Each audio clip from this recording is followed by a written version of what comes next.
Shri Guru Charitre, Chapter 35, Somvara Vrata Mahima. This chapter narrates about the Somvara Vrata Mahima and the story of Princess Simantini. It also tells how the mantras forfeit their potency if they are made overt, and that for women the vratas are far more beneficial than the mantras. There is a higher power than destiny. Mad bhaktaha na pranasyati, that is, my devotee never perishes, is the eternal assurance of the Lord. But the Lord also knows what is good and what is appropriate for his devotees, and he has his own way of dispensation of his grace. Leaving it all to his will and mercy, let us surrender unto him. Siddhamuni continued the narrative of the Guru Charitra to Namdarak as follows. Savitri's heart was overflowing with gratitude and devotion towards Guru Nath, who had restored her husband's life. The husband looked quite hale and healthy with no trace of his former disease at all. Savitri now prayed to Guru Nath to give her mantropadesha which would protect them, that is herself and her husband, against all the turmoils of life in this world, give them a safe passage to the life beyond and liberate them forever. Guru Nath told her that for a woman no mantra is needed. It is only Pati Seva that is needed for a woman, and that this alone would safely ferry her across the ocean of samsara to the heavenly shores beyond. For a woman, the mantra is not as efficacious as Pati Seva. Furthermore, a mantra needs strict nishta, secrecy, etc. A mantra cannot be given to anybody and everybody. It requires some merit on the part of the recipient. Otherwise, it loses its potency and does not confer the due benefit. That was what happened in the case of Sanjeevani Mantra of Shukracharya, the preceptor of the Asuras.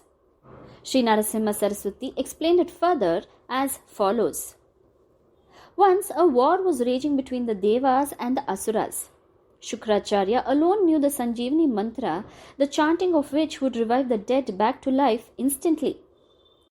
Because of the power and protection of the Sanjeevani Mantra, the Asuras could remain invincible, and the Devas, as they had no recourse to and no protection of a mantra, were being routed in the battle. The Devas had to flee away utterly defeated and battered. The Devas then went to Kailash and narrated to Lord Shiva their woe and perilous condition, and prayed to him to rescue them from the devastating onslaught of the Asuras against them. Shiva sent Nandi to fetch Shukracharya. When the latter was brought, Shiva gulped him into his mouth. Shukracharya stayed for some days in the stomach of Shiva, but one day managed to come out when Shiva was lost in his samadhi. He reached back to the kingdom of the Asuras safe, and the Asuras were again emboldened that their preceptor's full protection was restored to them. They became again a great menace and a terror to the Devas. The Devas then hatched out a plan. The preceptors of the Devas, sage Brihaspati, had a son named Kacha. Kacha was sent to Shukracharya to be his disciple and to study under him. Shukracharya accepted him as a student because of his veneration for Brihaspati. Shukracharya's daughter Devyani caught a fascination and liking for Kacha. Once the Asuras had caught hold of Kacha secretly and killed him. At Devyani's pleadings, however, Shukracharya, by the power of his Sanjeevani Mantra, revived him and brought him back to life. When the Asuras caught hold of Kacha secretly the second time, they did not want the body to be left after slaying him, because Shukracharya might again bring it back to life. Therefore, this time they burnt the slain body to ashes, mixed the ashes in wine, which they surreptitiously made Shukracharya to drink. As Kacha did not return home in the night, Devyani expressed her anxiety to Shukracharya about the safety of Kacha. Shukracharya saw through his Divya Drishti that the ashes of Kacha were in his stomach, and this he told to Devyani. He told her that this time he would not be able to bring him back to life. If he were to try to bring him back to life, as Kacha would have to come out of Shukracharya's stomach, then Shukracharya himself would be dying in the process. Therefore, he would not be able to save him this time. But Devayani pleaded if he would teach her the Sanjeevani mantra, and in the process of reviving Kacha, if he, that is Shukracharya, were to die, she would chant the mantra and revive Shukracharya also back to life. At her persistent pleading, he taught her the mantra. As he was uttering the mantra, Kacha heard it from within the stomach of his guru and memorized it. Kacha was saved. Shukracharya also was revived back to life. Later, Devayani pleaded to Kacha that he should marry her, but Kacha pleaded that it would be a sacrilege to do so. They were like sister and brother to each other. First, she was his guru's daughter. Further, having emerged out from the vitals of Shukracharya by the result of the mantra, he also had become a child of Shukracharya. Furthermore, she, having revived him back to life, she was like a mother to him. Therefore, he said the marriage was unthinkable between them. Saying thus, he left and went back to his father. The Sanjeevani mantra, however, had lost its potency for good, having been given to a woman who did not merit the mantra, and further having lost its secrecy because of being overheard by another, that is by Kacha, besides the one who it was intended to at that time. As Sri Narasimha Saraswati dissuaded Savitri from being desirous of taking mantra, the women pleaded she be taught some Vrata, which would be as beneficial as a mantra. Sri Narasimha Saraswati told her about the Somvara Shiva Vrata. He narrated another anecdote to illustrate the beneficial effects of this Vrata. Once upon a time, in the olden days, there lived a king by name Chitravarma in Aryavarta. He was in the line of the great Nala. He was a great devotee of Lord Shiva. He had no children for a long time. At last, a daughter was born to him. She was named Simantini. The king consulted his court astrologers about the future of the princess. They all said she would grow into a very virtuous girl and would have a long life.